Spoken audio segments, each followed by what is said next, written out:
division, while Congress in its committees rooms is Congress at work. So work is at the committee, not at the plenary. And today Kenyans will get to know whether our committees have been at work in terms of execution of their mandate as provided for in our standing orders. Honorable Speakers, ladies and gentlemen, the committees in my view have been the engine that kept this house moving. And in fact, was this house a ship?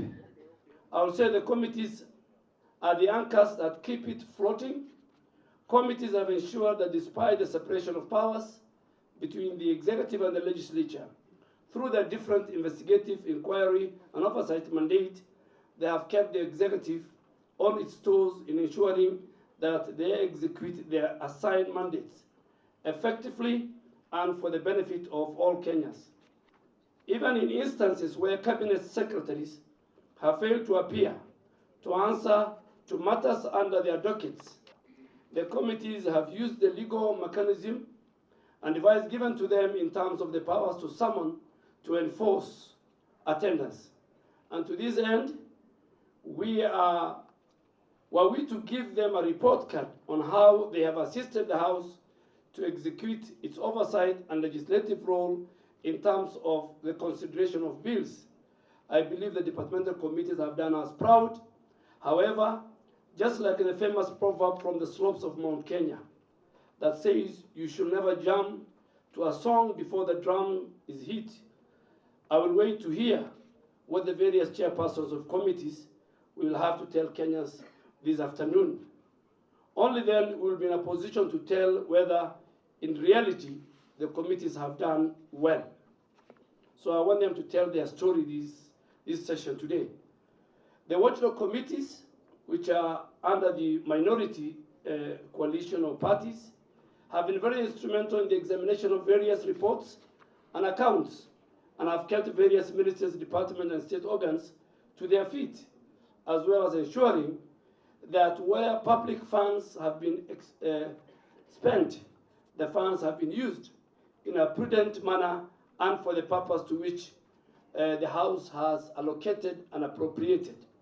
And I must thank the Public Accounts Committee, the Public Investment Committee, and the Special Funds Committee for being our eyes and also the eyes of all Kenyans in terms of ensuring that the dictates of Article 201 of the Constitution on the principles of public finance management have been adhered to, and to this end, I must state that the watchdog committees have been helped eye and have made us proud.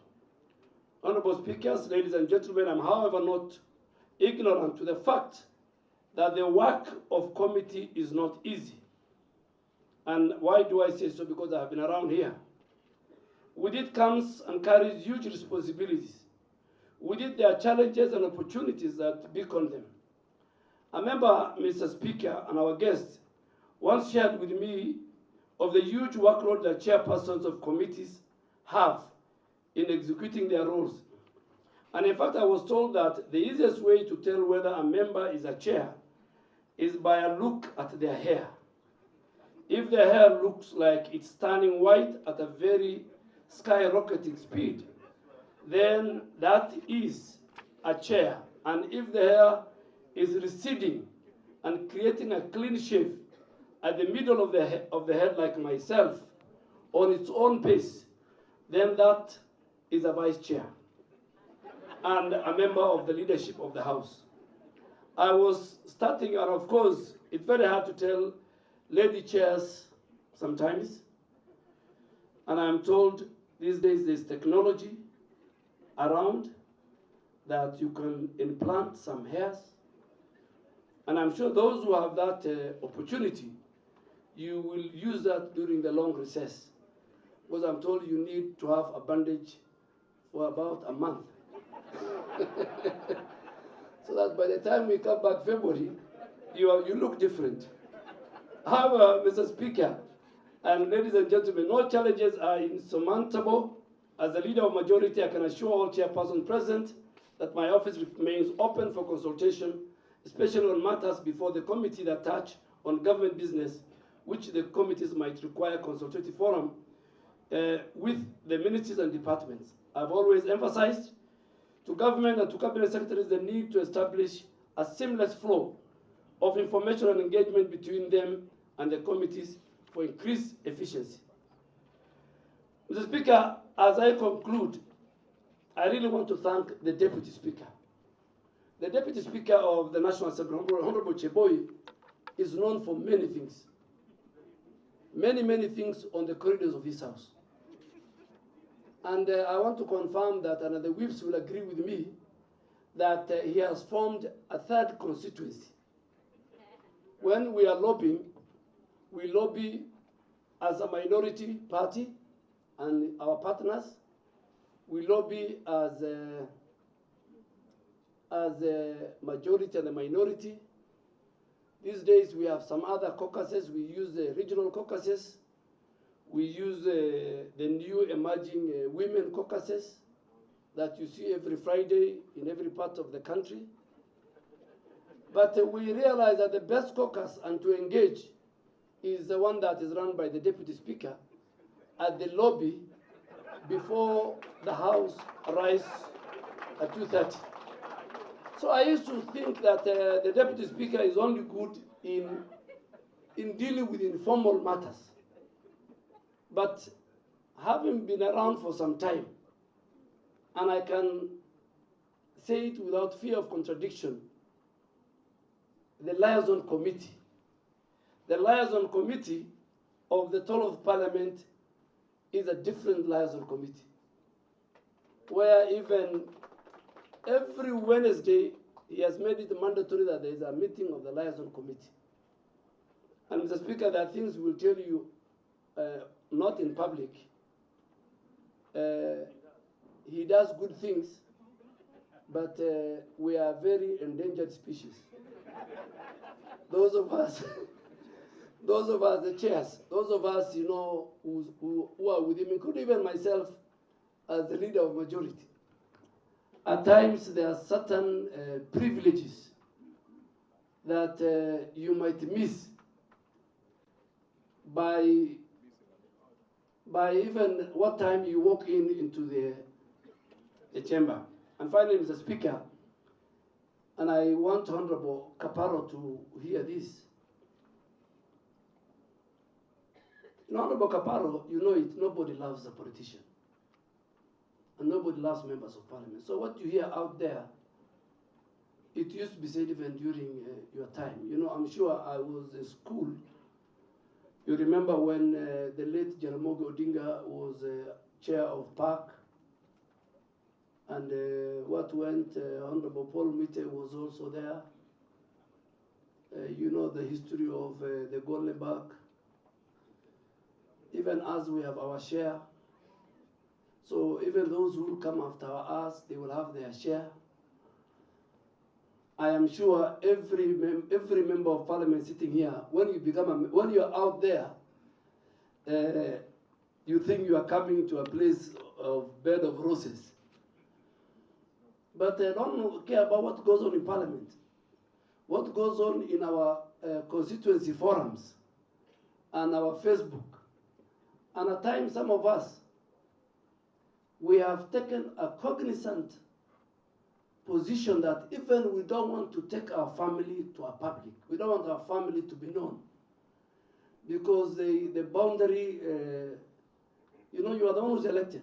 But sometimes it goes to your kids, it goes to your family, to your extended family, who are not even members of parliament. But why are we here today?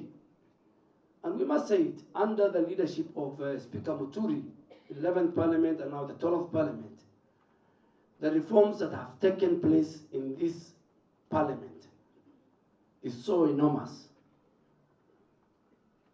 For the first time, we vote using technology. I remember those who are in Honorable Jimmy and Honorable Naomi and many others, including the Speaker, Honorable Kato. We used to go to the alleys, like the House of Commons. The nays will go one side, the eyes will go to the one alley, and then you queue. And I don't know why the House of Commons is not sending some people to benchmark from us. These days, the technology that was introduced under the leadership of Speaker Muturi and the Commission, today it takes less than 30 minutes to vote. We have now live coverage, and now today I'm sure we're going to do the live coverage for committees. We have open parliament, we have open days.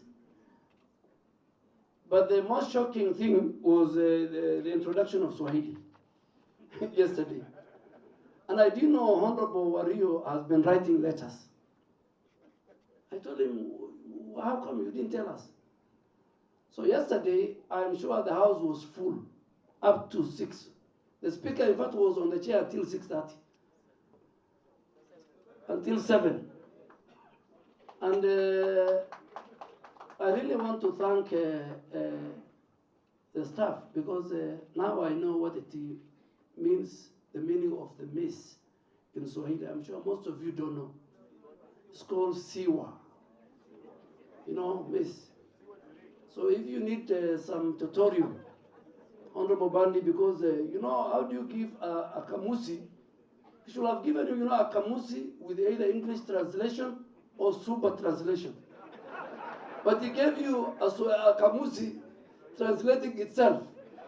So there's some good staff in my office who did some work. So I really want members to pass there so that you can say it in Swahili, what is petition, what is motion. And finally, Mr. Speaker, our guest, you know, when we're introducing a member is sitting here, I don't want to mention his name. Standing orders in Kiswahili was kanuni ya kudumu ya bunge la kitaifa. So there's a member who is sitting here with a very unique uniform. And he said, he just did direct translation, standing orders. Na akasema hoja ya kusimama. No, alisema amri ya kusimama. Standing orders. Alisema hiyo ni inaitwa amri ya kusimama. Sasa leo tunakufundisha inaitwa kanuni ya kudumu ya la bunge la kitaifa. Asanteni sana na Mungu awabariki.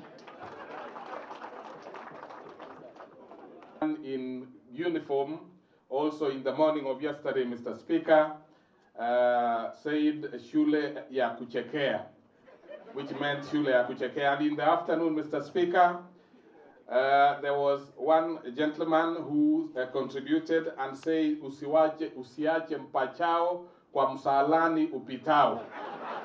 And then the third member akasema kwamba we are here katika nyumba ya mwezi wa 8, which is August House. So, ndugu Speaker wa Jamhuri ya Tanzania, Speaker wetu Muturi, I will be very brief, honorable members, because I realize the date today is for the chairs of committees. We want to give them time to showcase what they have done. Now, before I go to that, to what I want to say, I will briefly